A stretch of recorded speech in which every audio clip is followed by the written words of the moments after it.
नमस्कार, मी प्राध्यापक डॉक्टर सतीश कदम. गाळीव इतिहासमध्ये पुन्हा एकदा आपले स्वागत आहे.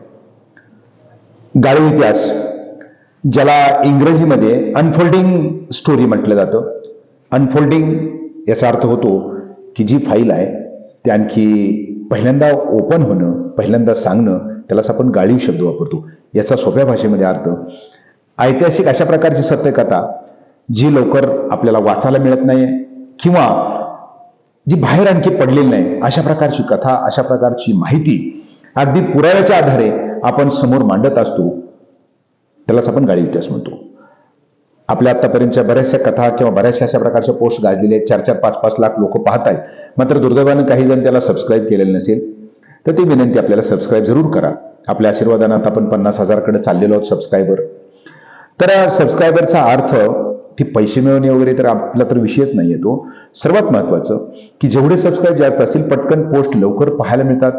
बऱ्याच आपल्या पोस्ट अशा आहेत की त्या पोस्टमधून नवीन माहिती या ठिकाणी समाजासमोर आली आणि त्याचं एक वेगळी माहितीची क्रांती त्या ठिकाणी झाली. खास करून जो आपण पाहिलं असेल की तत्कालीन उस्मानाबाद जिल्ह्याच्या कलेक्टरला फाशी शिक्षा असेल किंवा निजामकालीन आड असतील, म्हणजे अशा नवीन अनेक गोष्टी आहेत त्या की आपल्याला तिथं वेगळ्या पद्धतीने आपण मांडलेल्या आहेत आणि लोकांना त्या खूप भावलेल्या आहेत. तर यावेळेला सबस्क्राईब करत नाही म्हणून आपल्याला विनंती. आजची पोस्ट अशाच प्रकारची आहे की एका जिल्हा व सत्र न्यायाधीशाला या देशामध्ये प्रथमतःच फाशीची शिक्षा झाली आहे.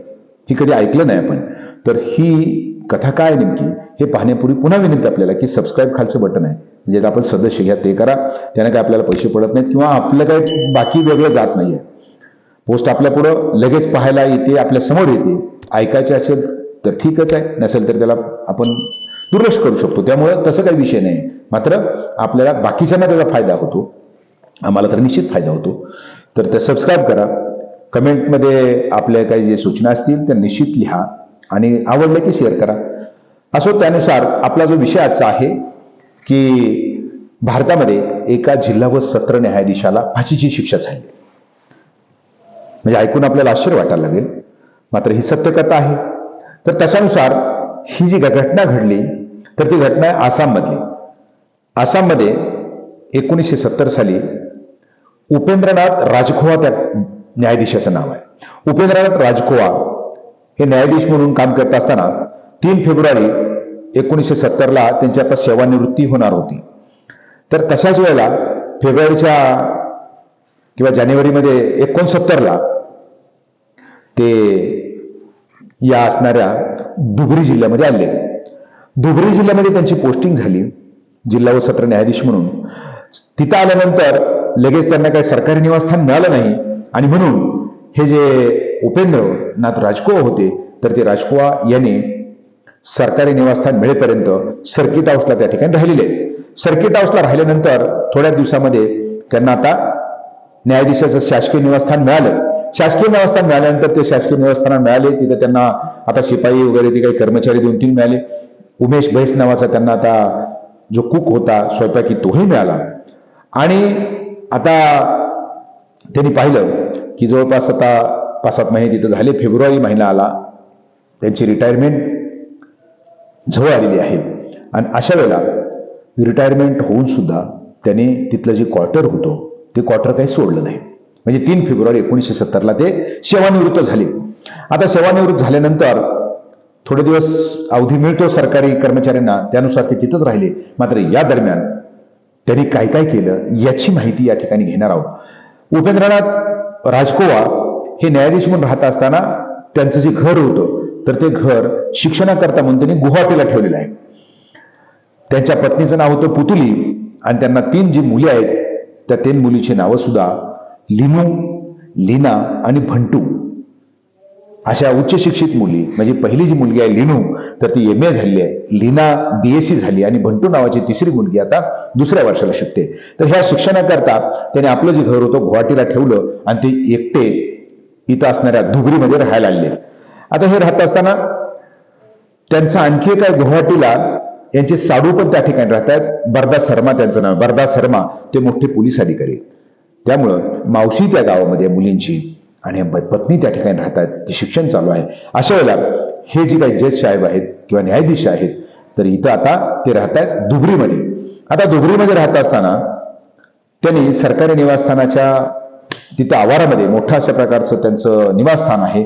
तशा वेळेला त्यांनी शिपायाला बोलून घेतलं आणि त्यांना सांगितलं की आपल्याला इथं एक मोठे 2 खड्डे खोदायचे. पहिला खड्डा खोदला स्वयंपाकघराच्या पाठीमागं, बाथरूमच्या पाठीमागं. दुसराही खड्डा त्याच्याच बाजूला तिथं खोदला. आपल्या कर्मचाऱ्यांनी विचारलं, साहिल नावाचा त्यांचा असणारा शिपाई आहे, माळी तिथला आहे. त्याने विचारले, खड्डे कशा करता आपण खोदतोय? तर त्यांनी सांगितलं, कुचबिहारहून आपल्याला जे कमळ आहे ती कमळाची आता रोपं आणायची आणि ती लावायची. त्याच्यानुसार त्यांनी खड्डे घेतले. खड्डे घेतल्यानंतर आपलं जे काही कुटुंब होतं त्या कुटुंबांना या ठिकाणी बोलावलं. ही घटना आहे फेब्रुवारी 1970ची. बोलावल्यानंतर त्यांच्या लक्षात आलं किंवा थोडे दिवस ते कुटुंब तिथं राहिलं. आता राहत असताना शेवटच्या ज्या 2 मुली आहेत, म्हणजे 3 मुलीपैकी लीना आणि भंटू यांना कॉलेजच्या परीक्षा जवळ आल्या होत्या, म्हणून त्यांना आता गुवाहाटीला पाठवून देण्यात आलं. आणि अशा वेळेला त्यांच्याकडे राहिल्या पत्नी पुतली आणि मोठी जी मुलगी होती लीनू, जी MA झालेली आहे, तिथं राहिल्या. हे राहिल्यानंतर आता दुर्गापूजेचे दिवस आले. ते आपल्यासारखा तिथं नवरात्र महोत्सव साजरा होतो. अशा वेळेला त्यांनी दुर्गापूजा वगैरे 9 फेब्रुवारी 1970 दुर्गापूजा वगैरे बघून आले. दुसरा दिवस उघडला. दुसऱ्या दिवशी सुद्धा त्यांनी बाजारामध्ये गेले आणि त्यानंतर ते रात्री म्हणजे 10 फेब्रुवारी 1970ला ते रात्री परत आले. परत आल्यानंतर जेवण वगैरे झालं. शेकोटी पेटवून ते तापत पुढे बसलेले आहेत सरकारी निवासस्थानामध्ये. हे सगळे शिपाईने वगैरे पाहिलं 10 फेब्रुवारी 1970. आणि त्यानंतर सकाळी ज्यावेळेस 11 फेब्रुवारी तेच शिपाई परत आले कामावर.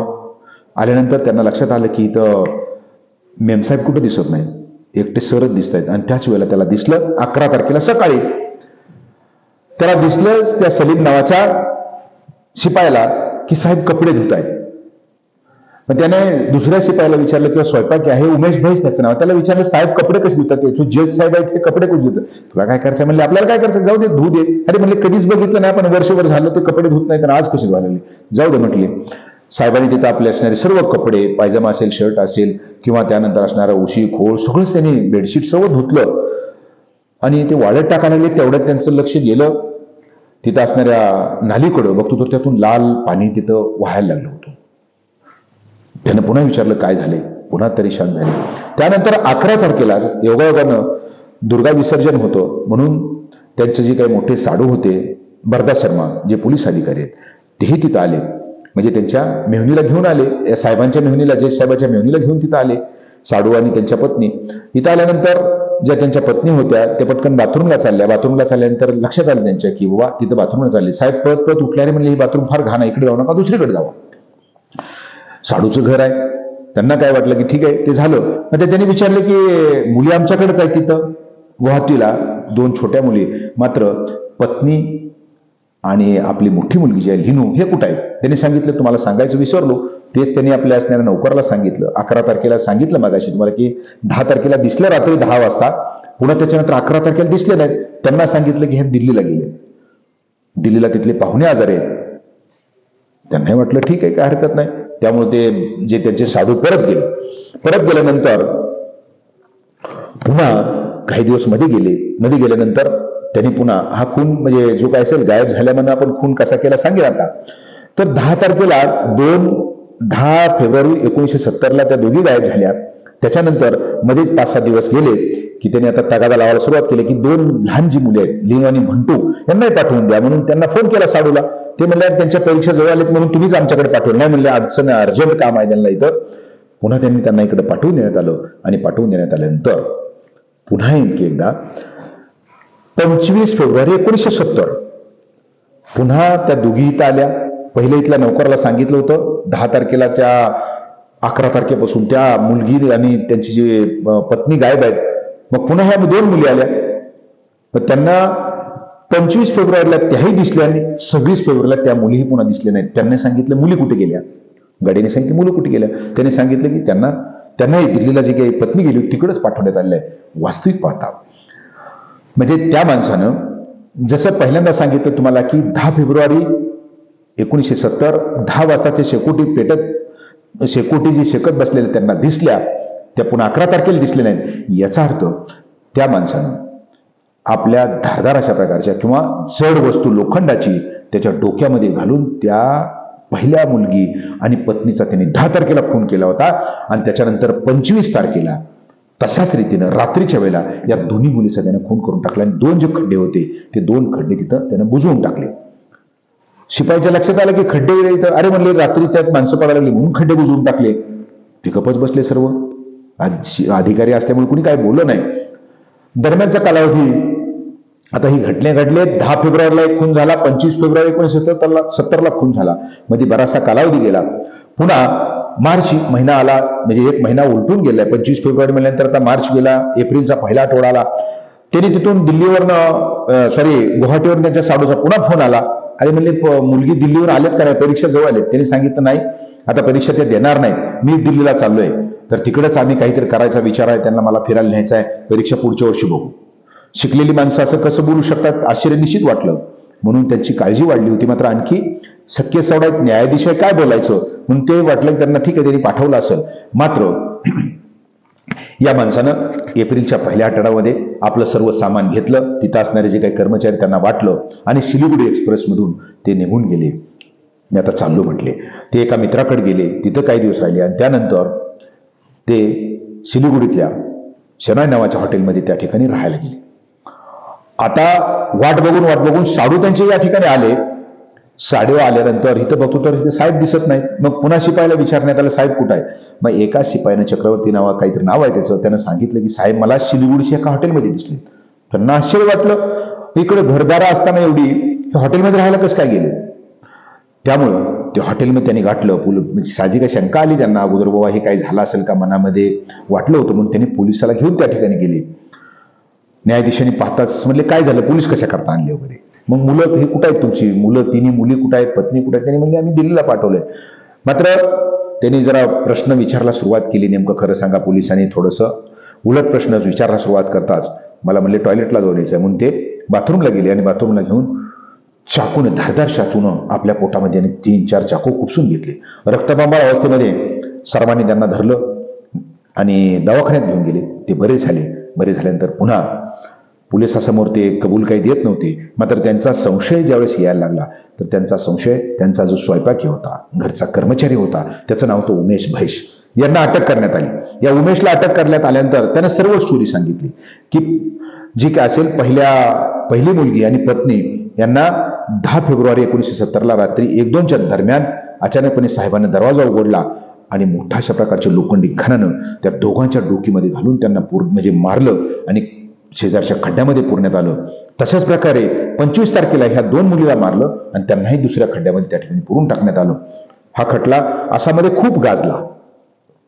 पुन्हा त्यांना जेलमध्ये त्या ठिकाणी पाठवण्यात आलं, न्यायालयीन कस्टडीमध्ये. तर त्यावेळेला त्यांनी जेलमध्ये सुद्धा आत्महत्येचा प्रयत्न केला, मात्र तोही अयशस्वी झाला. तर अशा रीतीनं हा जो खटला होता, हा खटला तिथं खूप मोठ्या प्रमाणात किंवा खूप अशा प्रकारचा खटला गाजला त्या आसाममध्ये. तर त्या खटल्याचा जो नंबर आहे, केस क्रमांक त्याला आपण म्हणता येईल, 35D-1072, आणि त्याच्यानुसार हा जो खटला उभा राहिला. आणि उभा राहिल्यानंतर तो शेवटपर्यंत त्याने सांगितलं नाही. ते शेवटपर्यंत सांगायचे की त्यांनी गंगेमध्ये जाऊन आत्महत्या केली, मग आई गेली म्हणून मुलीने आत्महत्या केली. उलट सुलट शेवटपर्यंत ते कधीही कबूल झाले नाहीत. मात्र उमेश भैसनं सांगितलं होतं की मला साहेबांनी 1000 रुपये दिलेत म्हणून त्या चौघींना मी मारलं, आणि जर मी मारत नव्हतो तो साहेबांनी सांगितलं होतं की मी तुला मारणार आहे म्हणून त्यांना मला मारावं लागलं. अशा प्रकारचा म्हणजे त्यांनी युक्तिवाद त्या ठिकाणी झाला. आणि शेवटी तिथल्या न्यायालयानं, आसामच्या न्यायालयानं, आसामचे जिल्हा व सत्र न्यायाधीश, त्यांचं नाव होतं उपेंद्रनाथ राजखोवा, यांना 302 आणि 201 अंतर्गत मरेपर्यंत फाशीची शिक्षा त्या ठिकाणी सुनावली. आणि तशा रीतीनं 14 फेब्रुवारी 1976ला जोरहाटच्या न्यायालयामध्ये या देशामध्ये प्रथमताच एका जिल्हा व सत्र न्यायाधीशाला म्हणजेच उपेंद्रनाथ राजखोवा यांना फाशीची शिक्षा त्या ठिकाणी झाली आहे. या देशातलं पहिलं उदाहरण आहे की फाशीची शिक्षा एका न्यायाधीशाला झाली. त्याच्यानंतरच्या 2 कथा बघितल्या आपण, तर जो असणारा उमेश होता, तर उमेशनं त्याला जन्मठेपेची शिक्षा त्या ठिकाणी झाली. सुप्रीम कोर्टामध्ये अपील केलं, राष्ट्रपतीकडे अपील केलं, मात्र ह्या शिक्षा कायम झाल्या. त्यानंतर जे त्यांनी जे क्वार्टर घेतलं होतं, तर तिथं दुसरे चौधरी नावाचे न्यायाधीश राहायला आले, पण मात्र त्यांनाही अस्वस्थ वाटायला लागलं म्हणून त्यांनी ते क्वार्टरही सोडून टाकलं. ते आतापर्यंत तो भूत बंगला म्हणून ते क्वार्टरमध्ये कोणी राहायला जात नाही, त्या परिसरामध्ये काहीच होत नाही आहे. तर अशा रीतीने एकंदर आसाममधली का असना, मात्र या देशामध्ये एखादा न्यायाधीश स्वतःच्या मुलांना, स्वतःच्या कुटुंबाला कशा प्रकारे अगदी निघृणपणे कसा मारू शकतो याचं आदर्श उदाहरण, आणि घटना सुद्धा की एखाद्या न्यायाधीशाला प्रथमतःच फाशीची शिक्षा होऊ शकते हे सुद्धा आदर्श उदाहरण आहे. हा व्हिडिओ आपल्याला कसा वाटला निश्चितच सांगा. पुन्हा एकदा आपल्याला विनंती की सबस्क्राईब करायला विसरू नका, लाईक करा आणि शेअर जरूर करा. आपलं जे काही असतील म्हणणं ते कमेंट्समध्ये त्या ठिकाणी निश्चित आपलं उत्तर देता येईल. पुन्हा एकदा आपल्या सर्वांना खूप खूप धन्यवाद.